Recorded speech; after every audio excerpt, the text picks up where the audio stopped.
What's going on, guys? Frogman YouTube channel. We're back with volume 33 of Fire Force.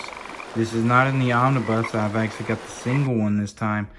I will be getting the omnibus when they come out. They actually this upcoming Tuesday, if that tells you anything. I'm super excited to get into this volume. As you've seen, the new noting style, I'll just break down where every chapter begins. So we've got about 10 chapters, 8, 9, 10 chapters to go through here. Actually, I got a few things to say about each one of them. Hopefully, I'm gonna go through them a little bit slowly. This is first chapter in the volume 287. So this volume starts off, they're talking about how she has seen the light and her eyes have been opened, and then they show that this is actually her eyes. She's able to see now. She's looking onto the earth. She's seeing everything. The saintess opened her immaculate eyes, and first she shed a single tear. It was for the soldier who had faithfully served her to the very end. She cried for Charon. Then we get to actually see the eyes and the face of Haumea fully, the embodiment of despair. Obviously, we go a few more pages. Sister Sumayer has given up her life. Inka has given up her life. This is a flash that we saw way earlier in the manga. Super cool to see that come to fruition. And the more that happens, we learn more about Haumea. She has essentially become a god. Haumea has essentially assimilated with the evangelist and has become a god.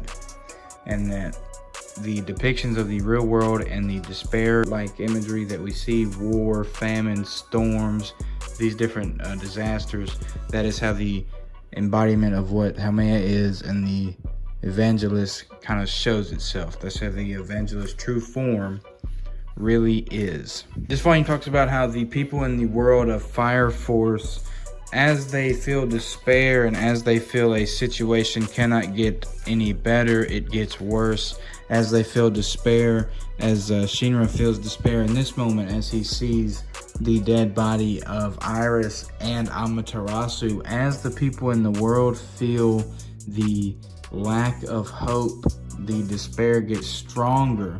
That is the whole message of Fire Force right now, and the battle of despair and hope.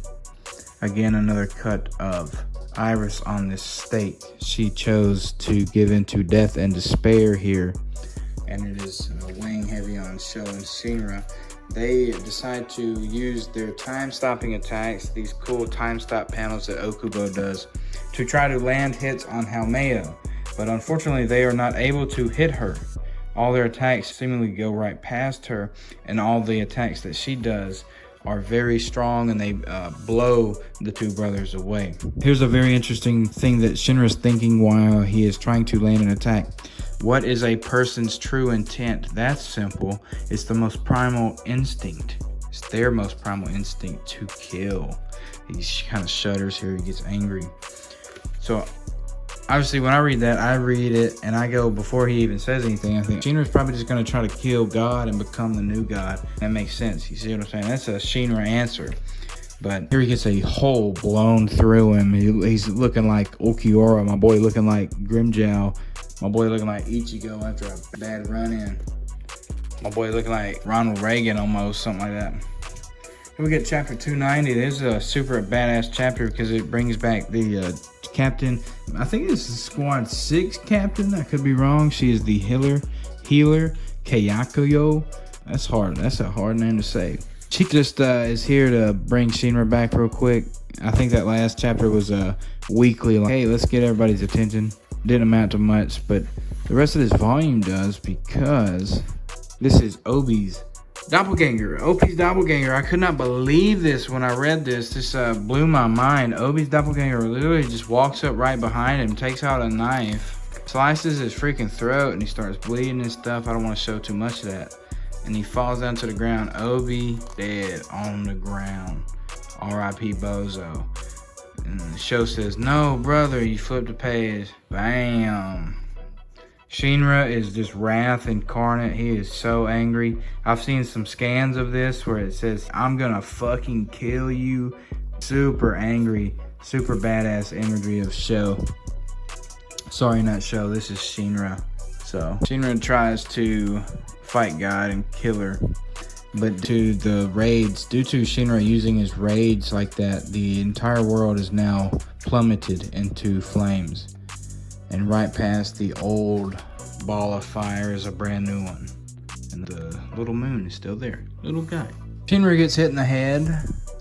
Big doink. And it is Arthur telling him to lock in. He needs to get on his shit and lock back in. And then he hits him again. Doink. And the only difference in these images is that Shinra is crying in this one. Kind of goofy, kind of comical. Then at the end of chapter 292, Sho and Shinra's mom bursts up out of the ground. She comes up out of these flames and out of their actual freaking mom. And we get some cool flashbacks to when the family was young, when the family first started in the eclipse. They got to watch the eclipse. This is really their mom. They get to hug her again. They get to talk to her. And we learn that she is the evangelist doppelganger. That's crazy. And you remember there was no dad in their birth. So that's some evangelist type shit to make that work. But we push forward. And Sho, Shinra, and their mom feel hopeless. But here is Shinra in their lowest moment. He says, we can make a miracle. And he looks at his soul. He has his soul in his hand. Or in his chest where that hole was. So he has the idea, let's take my mom. She's hope. I'm everything. I'm Shinra. Let's take Sho. Let's fuse, guys. Soul resonance. You get this awesome panel here. Watch out for the brand new game, Bleach Soul Resonance, coming to consoles, and PC. Looks awesome. So you get this cool scene here. There's a giant ball of flame. Busts up out, and it's got these cool horns. Close up of a figure. There's a figure. Now there's a mouth, and he's kind of like yawning. He's talking. When the planet is plunged, it deserves better than that. When the planet is plunged in deep despair, with hope in his heart, he comes to save the day. And you get this awesome smiley face. Ba-boom, Shinra, Bansho Man. Bam! That is one of the most badass manga panels ever.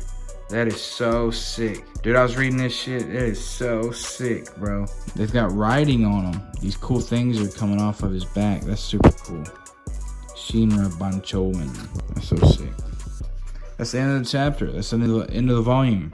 This is the Frogman YouTube channel. We just finished volume 33. Little quick review. The format of this is going to get a little bit different. We're going to be going into more depth. Some of these stories, some of these manga volumes will fly by. It's really going to change video to video till I get a format that I like and enjoy. I've been trying to make some plans for what I want to do, and I've tried to plan out what I want to read. Obviously, tell me in the comments what you want to see. I got that Naruto. I got that Bleach. I got that One Piece. I got that Vinland Saga. No, I don't. I'm lying. I got that Vagabond, though. I got that Berserk. I got Fairy Tail. I got them all. Eden Zero, Full Metal Alchemist, My Hero Academia. I got them all, bro.